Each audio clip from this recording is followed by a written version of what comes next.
এই মোবাইলের কারণে যেন আমাদের সন্তানরা বিপদে না যায়, আমাদের শিক্ষকদের, মা বাবাদের আমাদের লক্ষ্য রাখতে হবে। আবদার করেছে সন্তান একটা মোটরসাইকেল কিনে দিতে হবে, রাস্তায় যখন গেল হাইওয়েতে হাওয়ার সাথে উঠতে লাগলো, ট্রাকের নিচে চলে গেল।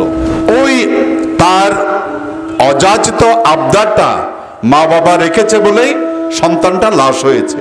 মা বাবা যদি একটু চিন্তা করত যে আমার সন্তানটা এখনো অবুঝ, তার বয়স কম, তাকে যদি মোটরসাইকেল দিই, এটা স্টার্ট দিলে কিন্তু হাওয়ার সাথে উড়বে, সে কন্ট্রোল করতে পারবে না, বা সে এটার যে কন্ট্রোলিং পাওয়ার বা এই যে দিমাগ দরকার, যে ব্রেন দরকার, মেধা দরকার, এটা এখনো তার মধ্যে হয়নি, সে অর্জন করেনি। সুতরাং তাকে এখন মোটরসাইকেল দেওয়া সঠিক সিদ্ধান্ত হচ্ছে না। যদি এটা বুঝতে পারতো তাহলে তার সন্তানটা লাশ হতো না। এই মোবাইলের কারণে যেন আমাদের সন্তানরা বিপদে না যায়, আমাদের শিক্ষকদের, মা বাবাদের আমাদের লক্ষ্য রাখতে হবে। সংক্ষেপে আমি বলছি কথাগুলো। আরেকটা বিষয় হচ্ছে মোটরসাইকেল। নাজিরহাটের বড় ব্যবসায়ী বাবা, ছেলে ক্লাস 10 থেকে মাত্র পরীক্ষা দিয়েছে, হয়তো রেজাল্ট হয়েছে, হয়তো রেজাল্ট হয় নাই, আবদার করেছে একটা মোটরসাইকেল কিনে দিতে হবে। বাবা দুবাই থাকেন, লন্ডন থাকেন, আমেরিকা থাকেন, সৌদি আরব থাকেন, আবদার করেছে সন্তান একটা মোটরসাইকেল কিনে দিতে হবে। রাস্তায় যখন গেল হাইওয়েতে হাওয়ার সাথে উঠতে লাগলো, ট্রাকের নিচে চলে গেল। এটা কি ভালো হলো? কতজন সন্তান আমাদের এই রাস্তায় এভাবে জীবন দিয়েছে? কেন? ওই তার অযাচিত আবদারটা মা বাবা রেখেছে বলেই সন্তানটা লাশ হয়েছে। মা বাবা যদি একটু চিন্তা করত যে আমার সন্তানটা এখনো অবুঝ, তার বয়স কম, তাকে যদি মোটরসাইকেল দিই, এটা স্টার্ট দিলে কিন্তু হাওয়ার সাথে উড়বে, সে কন্ট্রোল করতে পারবে না, বা সে এটার যে কন্ট্রোলিং পাওয়ার বা এই যে দিমাগ দরকার, যে ব্রেন দরকার, মেধা দরকার, এটা এখনো তার মধ্যে হয়নি, সে অর্জন করেনি। সুতরাং তাকে এখন মোটরসাইকেল দেওয়া সঠিক সিদ্ধান্ত হচ্ছে না। যদি এটা বুঝতে পারতো তাহলে তার সন্তানটা লাশ হতো না। আপনারা একটু চিন্তা করে দেখেন, এই রাস্তায় কতগুলো সন্তান ট্রাকের তলে, বাসের তলে, সিএনজির তলে চলে গেল। কেন?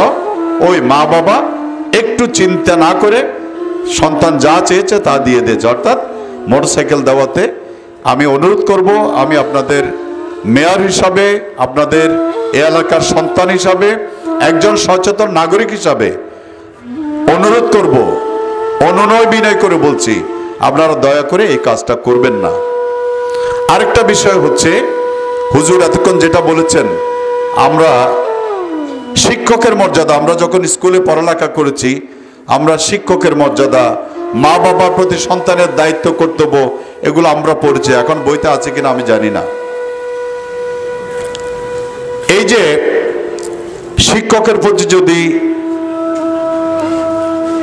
ছাত্রের যে দায়িত্ব, কর্তব্য, যেটা বাদশা হারুনের কথা আমার হুজুর বলে গেলেন, এটাই তো আদর্শ একজন ছাত্রের কাজ। আবার বাদশা হারুন কি করেছেন? ছেলেকে দুটো থাপ্পড় দিয়েছেন, এক হাত ব্যবহার করে পানি দিচ্ছে, আরেক হাত ব্যবহার করে পা কেন ধুয়ে দিল না? এটাই তো আদর্শ পিতার একটা কাজ। এই যে এগুলো যেন এখান থেকে যেন আমরা শিক্ষা নেই, আমরা যেন আমাদের শিক্ষকদের শ্রদ্ধা করি, তাহলে সমাজে শান্তি শৃঙ্খলা প্রতিষ্ঠিত হবে। শিক্ষককে আমরা অনুকরণ করব, অনুসরণ করব, শিক্ষকের কাছ থেকে যাবতীয় শিক্ষা নেব। এটা যেন আমাদের মাদ্রাসার ছাত্র, স্কুল কলেজের ছাত্র ছাত্রী সকলের মধ্যে যেন এটা আমরা অনুধাবন করতে পারি। আমি এই অনুরোধটুকু রাখবো। আরেকটা বিষয়, আমাদের মা বাবারা, আজকে বাংলাদেশে শত শত বৃদ্ধাশ্রম। কেন? দুটা সন্তান, তিনটা সন্তান, পাঁচটা সন্তান জন্ম দিয়েছে, মাকে বাবাকে ছেলে খাওয়াচ্ছে না, ছেলে বড় ডাক্তার, ইঞ্জিনিয়ার, ছেলে মা বাবার খবর নিচ্ছে না। মা বাবা কি করছেন? বৃদ্ধাশ্রমে আশ্রয় নিয়েছেন। আল্লাহ আমাদেরকে মাফ করুক। আল্লাহ যেন এরকম কুলাঙ্গার সন্তান কোনো মা বাবাকে না দেয়। এবং এরকম কুলাঙ্গার সন্তানের কাছ থেকে আমাদের সমাজকে, দেশকে যেন আল্লাহ তাআলা রক্ষা করেন। এই বিষয়গুলো আমাদের খেয়াল রাখতে হবে। আমি এখানে মা বাবাকেও দায়ী করব, কারণ মা বাবা ওই সন্তানকে সঠিক শিক্ষা দিতে পারে নাই বলেই তার এই পরিণতি হয়েছে।